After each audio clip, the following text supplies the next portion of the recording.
जय गुरुदेव। जय गुरुदेव। जय गुरुदेव। ॐ अज्ञानतिमिरान्धस्य ज्ञानाञ्जनशलाकया चक्षुरुन्मीलितं येन तस्मै श्रीगुरुवे नमः। जय गुरुदेव। मनुष्य की हस्ती अस्तित्व या मनुष्य जो इस लोक में चल रहा है या जितने भी प्राणी चल रहे हैं उनका आधार मन, इंद्रिय या शरीर नहीं है। उनका आधार है आत्मा, जिसको आप जीवात्मा कहते हैं। मन, इंद्रियां यह जड़ है और शरीर भी जड़ है और यह नाशवान है। इस सब का समय है, आयु है, अवधि है। मनुष्य के शरीर का श्वासों की पूंजी पर आयु निर्धारित है कि श्वासों की पूंजी खत्म तो फिर इसका शरीर खत्म, मतलब जीवात्मा फिर दूसरे शरीर में चली जाती है। इसके लिए श्री कृष्ण कहे कि वासांस जीर्णानि यथा विहाय नवानि गृह्णाति नरोपराणि तथा विहाय शरीरानि जीर्णान्यानि संन्याति नवानि देहि। श्री कृष्ण के अनुसार कि जैसे पुराने कपड़ा को बदलकर हम लोग नया कपड़ा धारण करते हैं, कोई भी मनुष्य धारण करता है, वैसे ही आत्मा यह पुराने शरीर को छोड़कर नया शरीर में चली जाती है कर्मों के अनुसार। आत्मा तो अजर और अमर है और यह ईश्वर का अंश है। गोस्वामी जी लिखे कि ईश्वर अंश जीव अविनाशी चेतनामल सहज सुख राशि सो माया वसर है गोसाई बधऊ कीट मरकट की नाई। तो यह कर्ता पुरुष का ही अंश है, मतलब जिसका ही सृष्टि है उसी का यह अंश है, परम सत्ता का यह अंश है। और उसका अंश होने के कारण आप कह सकते हैं कि यह सार्वभौम सत्य भी है कि जीवात्मा जो है वह चेतन है, वह अविनाशी है, वह अजन्मा है, वह अजर है, अमर है।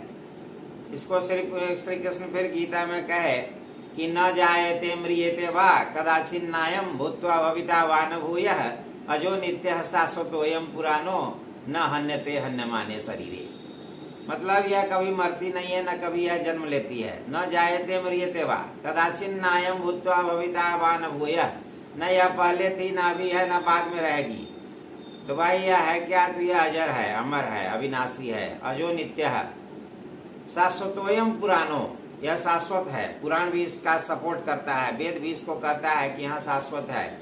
यही शरीर में आता है तो शरीर का हलचल होता है, यही शरीर से निकल गया तो शरीर का हलचल आपका खत्म हो गया। और न इसको आग जला सकती है, न इसको हवा उड़ा सकता है। यह तो समझिए कि सूक्ष्म रूप में या शब्द रूप में दोनों आँखों के बीचों बीच इस पिंडी शरीर में बैठा दी गई। और यह सब भी कर्ता पुरुष के द्वारा ही हुआ, ये मेरे आपके कहने से नहीं हुआ। यह असल में यह इस नश्वर संसार की रहने वाली है ही नहीं। यह तो ऊपर सतलोक से उतारी गई नीचे। उस प्रभु का जब मौज हुआ, मर्जी हुआ, तो वहाँ से ऊपर यह तो बराबर आनंद धाम में रहने वाली। यह तो कहिए कि सच्चिदानंद स्वरूप ही खुद अपने आप में है। और यह असल में सहज आनंद और पूर्ण ज्ञान और अजर अमर और अमर धाम, अनामी धाम और सतलोक धाम की रहने वाली। मतलब कि इसमें स्त्री पुरुष, बच्चा बूढ़ा, काला गोरा, आप हिंदू मुसलमान, अमेरिकन अफ्रीकन के भेदभाव से भी ऊपर, यह किसी भेदभाव में नहीं है, यह सबसे परे है। यह नित्य है, अजन्मा है। जिस प्रकार ठंडे देश के निवासी को उस देश के वातावरण के अनुसार और अंतरिक्ष में जाने वाले यात्री को अंतरिक्ष के वातावरण के अनुसार कपड़े पहनने पड़ते हैं, यह सार्वभौम सत्य है। यह यूनिवर्सल ट्रूथ है कि जब वह कपड़ा उस टाइप का पहनेगा तभी उस देश में रह सकता है। उसी तरह आत्मा अपने विशुद्ध रूप में यहाँ इस मायावी जगत में नहीं रह सकती है। और न यह निर्मल आत्मा के प्रकाश और तेज को यह जगत सहन भी कर सकता है। सहन करने का भी इस जगत में भी किसी के पास कैपेसिटी नहीं है। इसलिए इसके ऊपर जब ऊपर से उतारी गई परम पिता के धाम से, तो इसको उस प्रभु ने इसके ऊपर खोल चढ़ा दिया। और अलग अलग लोकों में जब नीचे उतारी गई तो सबसे पहला खोल आप कह सकते हैं कि आप चलिए तीनों खोल को ले लीजिए, तो आत्मा आप कह सकते हैं कि 3 खोल में है। 3 खोल इसके ऊपर से चढ़ा दिया गया, एक स्थूल का और एक सूक्ष्म का और एक कारण का। 3 खोल और 3 प्रकार के पर्दों से इसको लिपट दिया गया। अब इन जीव जो है इसी तीनों में, मतलब स्थूल को कहिए कि आप पिंडी, सूक्ष्म को कहिए अंडी और कारण को कहिए कि ब्रह्मांडी, और मन के साथ इसको लगा दिया गया, मन बुद्धि चित्त अहंकार। लेकिन मन ही इसके शक्ति को उपयोग अलग अलग इंद्रियों में या अलग अलग द्वारों के थ्रू या द्वारों के सहारे यह करता है। तो मन जो है, मन ही कारण है इसको यहाँ फंसाने का और इसको यहाँ से निकाल देने का भी। दोनों का कारण मन ही है। वर्तमान अवस्था में जितने भी शरीर हैं, जितने भी 84 लाख योनि में जितने भी शरीर हैं, वो आप कह सकते हैं कि वह जीव का जितना भी शरीर है, मतलब कि शरीर जो है वह मन और आत्मा का खेल है। कोई भी जीव, किसी भी जीव में जितनी भी हरकतें हो रही है, यह मन और आत्मा के खेल से ही हो रही है। शरीर रथ के समान है और मन जो है वह घोड़ा है और आत्मा जो है उसका सारथी है, रथवान है। शरीर जड़ है, यह चेतन आत्मा के कार्यशील होने का साधन भी यही है। चूँकि शरीर माध्यम खलु धर्म साधनम, शरीर अगर नहीं रहेगा तो आप कोई भी धर्म का काम कर ही नहीं सकते हैं या कोई भी काम इस जगत में नहीं कर सकते हैं। मन जड़ शरीर और चेतन आत्मा को आपस में जोड़ने वाली, आप इसको कड़ी कह सकते हैं मन को, कि मन ही है जिससे यह आत्मा इस शरीर में टिकी हुई है और इस शरीर के थ्रू काम करवाती है। आत्मा से मन ही करवाती है। मन का असल घर जो है दूसरा रूहानी मंडल, आप संत मत के अनुसार इसको कह सकते हैं कि दूसरा रूहानी मंडल है। इसका असली लोक जो है वह त्रिपुटी है। और शरीर और मन को कोई आज़ाद हस्ती या अस्तित्व नहीं है। यह सिर्फ मायावी संसार में रहने के लिए, आत्मा को सिर्फ मायावी संसार में रखने के लिए या रहने के लिए मन, इंद्रिय या शरीर की जरूरत है। ऐसे यह तीनों नहीं रहे तो आत्मा इस संसार में रह ही नहीं सकती है। इसको अपने असली घर का बोध रहेगा। सतयुग में तो था ही, धीरे धीरे पर्दा चढ़ता गया, तो सतयुग के बाद वेद वगैरह, सतयुग के अंत में वेद वगैरह का रचना करवाया गया और पाप पुण्य का हिसाब कराया गया और उसी में फंसा दिया गया। और इसके ऊपर तरह तरह का पाप पुण्य का पर्दा, कर्मों का कर्जा इसके ऊपर चढ़ता चला गया। अब इसको यह होश ही नहीं है कि हम इस शरीर के और इस लोक के निवासी नहीं हैं। इसको यह याद ही नहीं है। अब अगर यह पर्दा नहीं रहे, इसके ऊपर कोई पर्दा नहीं रहे, न सूक्ष्म का, न कारण का और न स्थूल का, तो यह अपने आप ऊपर चली जाएगी। यह इसको तुरंत याद आ जाएगा, तुरंत भान हो जाएगा कि नहीं, हम इस देश के वासी नहीं हैं। पवित्र रूहानी जगत सत्यलोक में इसको किसी पर निर्भर नहीं रहना पड़ता है। वहाँ तो यह खुद आज़ाद है, खुद यह ईश्वर का रूप ही है। और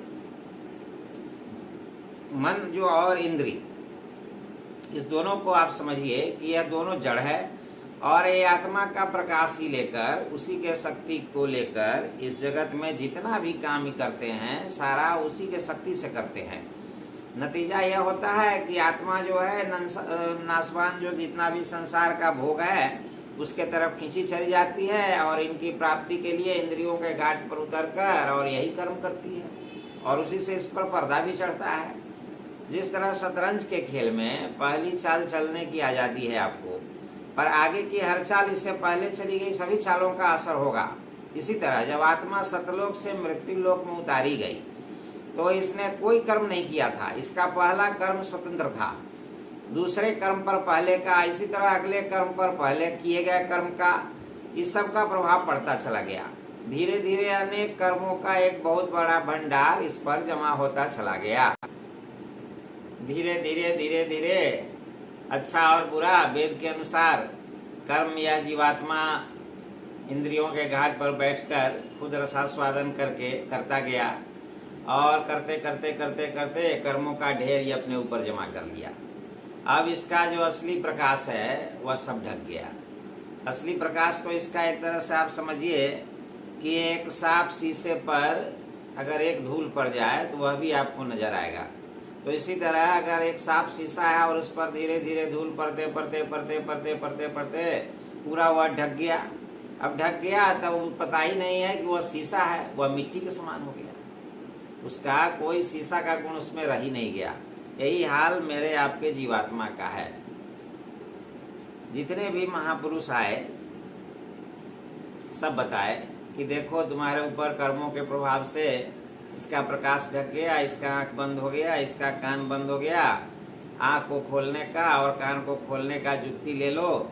जितने भी संत महापुरुष आए कि युक्ति ले लोगे तभी तुमको अपने वास्तविक स्वरूप का ज्ञान होगा, जीवात्मा का ज्ञान हो जाएगा कि कौन है हम, और अपने वास्तविक स्रोत जो है जहाँ से हम आए हैं सत्पुरुष, और अपने वास्तविक लोक जहाँ से हम आए हैं यहाँ सतलोक, उस सब का पता तुमको चल जाएगा। जितने भी संत महापुरुष आए, बाबा जय गुरुदेव जी महाराज न भूतो न भविष्यति, मतलब कि ऐसा संत इस धरती पर आज तक नहीं आए। कबीर साहब से इस मत का शुरुआत हुआ, कबीर साहब बताना शुरू किए कलयुग में, और उसके बाद से बहुत संत आए। गोस्वामी जी आए, गोस्वामी साहिब आए, और उसके बाद राधा स्वामी, नानक, दादू, पलटू, बहुत सारे आए, रैदास, हजरत सुल्तान बाहू, मुस्लिम में भी बहुत सारे आए। लेकिन सभी संतों ने, सारे संतों महात्माओं ने का एक ही लक्ष्य, और सारे संत महात्माओं ने एक ही लक्ष्य पर काम किया कि जीव जो यह अज्ञानता की नींद में है उसको यह भान ही नहीं है कि हम कौन है, कहाँ से आए, मेरा असली स्वरूप क्या है, हम जीवात्मा इसके अंदर दोनों आँखों के बीचों बीच है। चूँकि हम आप अभी जितने कलयुग में हैं वो सब समझते हैं कि शरीर है मेरा, शरीर खाया पिया मर गया, इसके बाद कुछ है ही नहीं, शरीर के सिवा कुछ नहीं। तो यह ज्ञान जगाने के लिए सत्पुरुष द्वारा भेजे गए बार बार इस धरती पर, या उस अनामी महाप्रभु के रूप में ही, उनके ही रूप में, उनके ही बंदे यहाँ आते हैं धरती पर, जिनको हम संत सद्गुरु कहते हैं। तो यही उपदेश देने आते हैं कि देखो यह देश तुम्हारा नहीं है, और यह धर्म भी तुम्हारा नहीं है, और ये समाज भी तुम्हारा नहीं है। तुम्हारा असली देश सचखंड है, और तुम्हारा असल धर्म परमात्मा से प्रेम करना है, और तुम्हारा निज स्वरूप जो है वह मन और इंद्री नहीं है। तुम्हारा निज स्वरूप जो है वह चेतन स्वरूप है, और इंद्रियों के भोग से तुमको सच्चा सुख मिल नहीं सकता है। यह सच्चा सुख का साधन तुम्हारे लिए नहीं है। इसलिए हम जो युक्ति बताते हैं उसके अनुसार तुम अपना उपाय करो निज घर चलने का। क्योंकि इस दुनिया में इस जीवात्मा को काल और माया दोनों ने, समझिए कि इसका जो असली घर है, इसका जो परम सुख है, उससे दूर रखने के लिए बहुत सारा जाल बुने हुए हैं दोनों मिलकर। और इस जाल में, कर्मों के जाल में, विधि विधानों के जाल में यह इस कदर फंसी हुई है कि इसका असली स्वरूप और स्रोत पता हो ही नहीं सकता है बिना संत सद्गुरु के। और असल स्वरूप की पहचान का अर्थ है इसका कि मन और इंद्रियों से अलग करना। इसको मन और इंद्रियों से जब आप अलग साधना के थ्रू कर दीजिएगा, और तीसरे तिल में जब मन को साथ लेकर और सीधा सामने जैसे युक्ति बताते हैं ध्यान का, भजन का, वह करिएगा, तो यह शरीर के बंधन से आज़ाद हो जाएगी, और यह परमात्मा में धीरे धीरे लीन होने का कोशिश करते करते अंततः लीन हो ही जाती है। क्योंकि यह है उसी का स्वरूप, यह उस ईश्वर अंश जीव अविनाशी, यह उसी का स्वरूप ही है। और अपने असल स्रोत और असल स्वरूप को पहचान का कार्य पूरे संत सद्गुरु की बताई युक्ति के अनुसार नाम या शब्द के अभ्यास के द्वारा ही हो सकता है। और इस अभ्यास का 3 अंग जनरली जितने भी महात्मा आए, जितने भी इस कलयुग में संत आए, वह सबों ने 3 ही व्यवस्था बताई। तीन व्यवस्था मतलब कि एक सुमिरन और एक ध्यान और एक भजन। सुमिरन द्वारा मन और आत्मा की शरीर के रोम रोम में रमी हुई धाराएं जो है वह आँखों के पीछे एकाग्र होती हैं। सुमिरन मतलब कि मन जो है वह स्थिर हो जाए। सदगुरु के स्वरूप का ध्यान जो है वह आँखों के पीछे एकाग्र हुए मन और आत्मा जहाँ पर स्थिर रहते हैं उससे उस आत्मा को अंदर अनहद शब्द की ध्वनि सदगुरु के स्वरूप का ध्यान करने से अपने आप सुनाई देने लगेगी और शब्द का प्रकाश भी दिखाई देने शुरू होने लगेगा जब यह मन साथ देगी तब। और मन साथ देगी तो दिखाई देने का मतलब ध्यान सदगुरु का है और सुनाई देने का नाम भजन का है। कि जब यह सुनने लगेगी असली शब्द को, परमात्मा के शब्द को और परमात्मा के असली स्वरूप को अपने निज प्रकाश से, अपने निरत से, या मतलब इसी का प्रकाश स्वरूप जो है वह निरत होता है। तो ये अपने निरत से जब देखने लगेगी, मतलब यह प्रकाश स्वरूप जब ये अपना खुद आत्म साक्षात्कार करती है, तीसरे तिल में दोनों बाहों के बीचों बीच सीधा सामने तीसरे तिल में करती है, और ये अपना प्रकाश का स्वरूप आत्मा का जब कर्मों का सारा बंधन इसके ऊपर से कटता है तब यह निज स्वरूप का आत्म साक्षात्कार करती है। और जब यह आत्म साक्षात्कार करती है तब इसके स्वरूप को, इसी सूरत के स्वरूप को निरत कहा जाता है। ऐसे तो यह आत्मा है, आत्मा यह सूरत इसका नाम है। जीव के बंधन में जब तक बना हुआ है तब तक यह जीवात्मा है, और फिर जीव के बंधन से जब यही इस शरीर में, मनुष्य शरीर में रहते हुए मुक्त हो गई तो शरीर से मुक्त होकर प्रकाश का जो स्वरूप होता है वह निरत है, और निरत फिर जाके अपने आत्म स्वरूप में, मतलब अपने प्रभु के स्वरूप में मिल जाती है। मन और आत्मा का स्थिर होने का एक ही उपाय है सदगुरु से प्रेम करना और उनकी दया। बिना इस दोनों के बिना कोई उपाय हो ही नहीं सकता है। श्रद्धा विश्वास जब सदगुरु से इस कदर हो जाएगा कि एक पग भी विरह और प्रेम नहीं छूटे उनसे, तो अपने आप यह सब काम आपका हो सकता है। इसी ध्वनि और प्रकाश के सहारे, इसी ध्वनि जो यह ध्वनि सुनती है सूरत, उसी ध्वनि और प्रकाश के सहारे आत्मा का आंतरिक रूहानी सफर शुरू होता है।